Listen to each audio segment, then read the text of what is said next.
Қайырлы күн, құрметті менің оқырман достарым.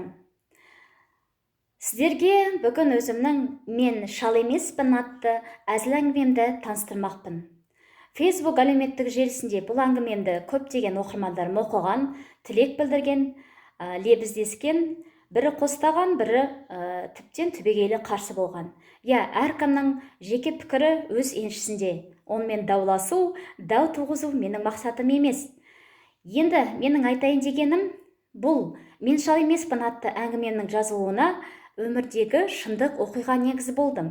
Яғни, ақсақалдың асын ішіп, есерсоқтың ісін істейтін қайсы бір қарияларымыздың осындай төменшік әрекеті «Мен шал емеспін» әңгімесін еріксіз жаздырдым.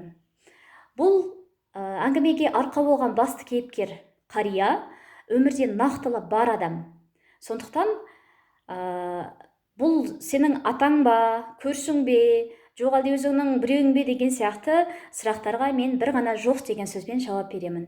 Бұл кейіпкердің маған ешбір қатысы жоқ, бірақ ол өмірде бар. Енді сол кейіпкердің айтатын монологынан сәл үзіндім. Мен шал емеспін, мен жігітпін, соңында жүрмін жұлдыз үміттің, қаламын кейде арасында тұман күдіктің. Қызыл түлкідей құбылып, қайдан ғана жолықтың.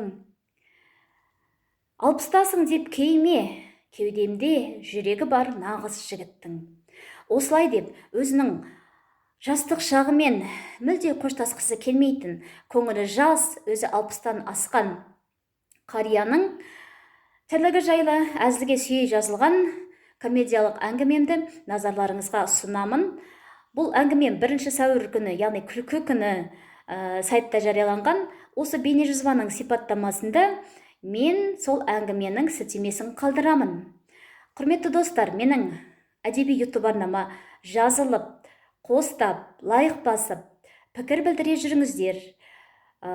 Қоғамдағы қайсы бір теріс немесе оң құбылыстарды тілге тиек ете отырыңыздар. Сіздер маған ұсынған тақырыптар мендегі жаңа туындының дүниеге келуіне себепші боларына күмәнім жоқ. Сіздермен қоштаспаймын, өздеріңіздің айзаттарыңыз.